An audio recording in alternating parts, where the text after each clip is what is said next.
দাউ দাউ করে চলছে আগুন, আকাশে ধোঁয়ার কুণ্ডলী, পুড়ে ছাই বাহরাইনে অবস্থিত মার্কিন নৌঘাঁটি। আমেরিকান সৈন্যদের নিজেদের বিলাসবহুল হোটেলে লুকিয়ে রেখেছিল বিশ্বাসঘাতক আরব আমিরাত ও বাহরাইন। তবে ইরানের তীক্ষ্ণ দৃষ্টি ফাঁকি দিতে পারেনি আমেরিকা, ইসরায়েল ও তার দোসররা। সবার আগে এসব ডেরায় আঘাত হেনে শত্রুর মনোবল ধসিয়ে দেয় তেহরান। একের পর এক ইরানি ব্যালিস্টিক মিসাইলের বিস্ফোরণে কেঁপে ওঠে আরব আমিরাতের আবুধাবি, কাতারের দোহা, বাহরাইনের মানামার বিলাসবহুল হোটেল।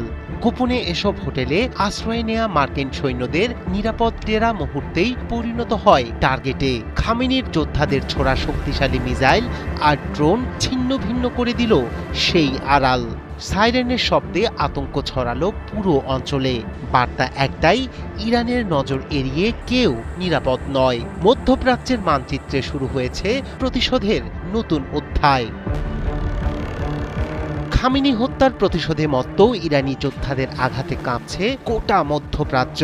ইরানের নতুন দফার হামলায় সংযুক্ত আরব আমিরাত, কাতার, কুয়েত ও বাহরাইনে ছড়িয়ে পড়েছে চরম উত্তেজনা।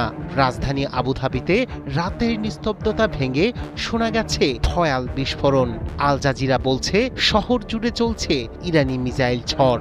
একই সময়ে কাতারের রাজধানী দোহাতেও প্রায় আধা ডজন শক্তিশালী বিস্ফোরণের শব্দ শোনা যায়। এতে স্পষ্ট ইঙ্গিত মিলছে থেমে নেই ইরানের হামলা। একই চিত্র বাহরাইনেও। বিমান হামলার সতর্কতা জারি করে বাসিন্দাদের নিরাপদ স্থানে আশ্রয় নেয়ার আহ্বান জানিয়েছে দেশটির স্বরাষ্ট্র মন্ত্রণালয়। রাজধানী মানামাকে আশপাশের শহরের সঙ্গে যুক্ত শেখ খালিফা বিন সালমান সেতু বন্ধ করে দেয়া হয়েছে। প্রয়োজন ছাড়া প্রধান সড়ক ব্যবহার না করার নির্দেশ দেওয়া হয়েছে। বিশ্লেষকরা বলছেন এবারের হামলা ছিল বেছে নেয়া টার্গেটের ওপর। আমেরিকা সৈন্য প্রত্যাহারের ঘোষণা দিলেও তাদের সামরিক জনবল গোপনে অবস্থান করছিল আবুধাবি ও বাহরাইনের বিভিন্ন হোটেলে। সেই তথ্য পৌঁছে যায় ইরানের গোয়েন্দাদের হাতে। ফলাফল চোখ ফাঁকি দিতে পারল না আমেরিকা ও ইসরায়েল।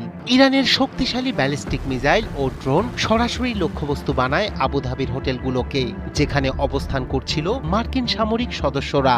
সূত্র বলছে আবুধাবিতে ইসরায়েলি নাগরিকদের উপস্থিতিও তুলনামূলক বেশি। উপসাগরীয় অঞ্চলের নিরাপত্তা বিশ্লেষকরা মনে করছেন এটি শুধু সামরিক হামলা নয়, বরং গোয়েন্দা সক্ষমতারও প্রদর্শন। ইরান দেখাতে চেয়েছে তাদের নজর এড়িয়ে নিরাপদে থাকা সম্ভব নয়। এখন প্রশ্ন, এই সংঘাত কতদূর গড়াবে? উপসাগরীয় আকাশে সাইরেনের শব্দ আর বিস্ফোরণের আলো কি আরও বড় যুদ্ধের পূর্বাভাস?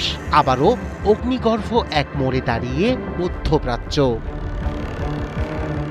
রায়হান কবির, শুভ্র, ৭১।